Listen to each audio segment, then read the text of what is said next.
এই প্রশ্নগুলো আসলে প্লেয়ারদেরকে করা উচিত না। তো আমাদের এমন না যে আমরা অনেক প্র্যাকটিস সেশন করেছি, বাট যতটুকু হয়েছে ৫-৬টা সেশন হয়েছে, যেটা আমার কাছে মনে হয় পর্যাপ্ত। এই প্রশ্নগুলো আসলে প্লেয়ারদেরকে করা উচিত না। তারা যেভাবে প্রশ্নটা প্লেয়ারদেরকে ছুড়ে দেন, এটা আমি হ্যাঁ না যেটাই বলি সেটাই আসলে নেগেটিভ ওয়েতে আসে। কারণ আসলে প্লেয়ারদের খোঁজার বিষয় না, প্লেয়ারদের বিষয় হলো সে কতটুকু পারফর্ম করতে পারছে। কারণ না, আসলে ন্যাশনাল টিমে তো কারণ আসলে প্লেয়ারদের খোঁজার বিষয় না, প্লেয়ারদের বিষয় হলো সে কতটুকু পারফর্ম করতে পারছে। যে পারফরমেন্স করতে থাকে সে ন্যাশনাল টিমে খেলতে থাকে, যে পারফরমেন্স করে না সে বাইরে থাকে। টিম কম্বিনেশনের কারণে বাইরে থাকতে পারে, সিনারিও হতে পারে, এক এক সময় এক এক রকম খেলা হয়, ওয়ানডে হয়, টি-20 হয়, সেটার কারণে টিমের মধ্যে থেকে থাকতে না পারে। টেস্ট অনেক দিন পরে পরে হয়, সেটা একটা ডোমেস্টিক সার্কিটের কারণে একটা পরিবর্তন আসতে পারে। প্লেয়ারদের আসলে খোঁজার কারণ নাই, খোঁজা উচিতও না যে সে। আপনি এত রান করার পর মনে হয় যে পর্যাপ্ত সুযোগ পেয়েছেন? এই প্রশ্নগুলো আসলে প্লেয়ারদেরকে করা উচিত না। তারা যেভাবে প্রশ্নটা প্লেয়ারদেরকে ছুড়ে দেন, এটা আমি হ্যাঁ না যেটাই বলি সেটাই আসলে নেগেটিভ ওয়েতে আসে। তা আপনাদের এই প্রশ্নগুলো অবশ্যই প্লেয়ারদেরকে করা উচিত না।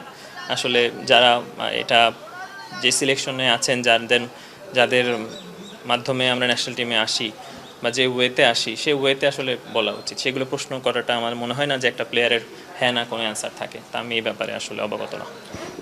আসলে আমাদের টাইগার্স ক্যাম্প ছিল প্রথমে হোয়াইট বল আর রেড বলে।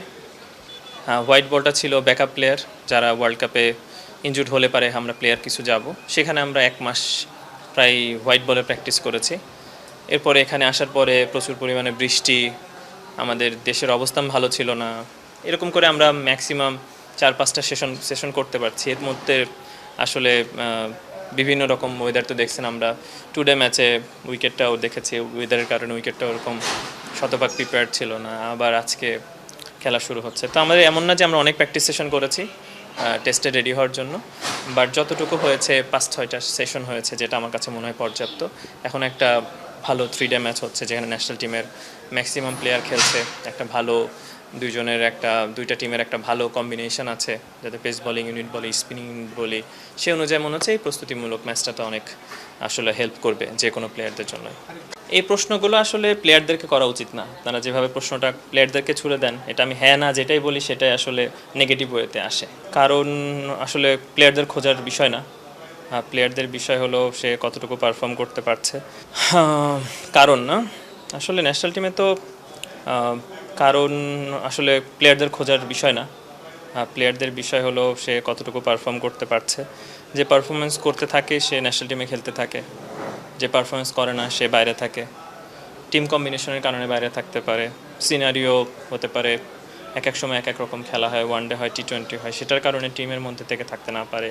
টেস্ট অনেক দিন পরে পরে হয়, সেটা একটা ডোমেস্টিক সার্কিটের কারণে একটা পরিবর্তন আসতে পারে।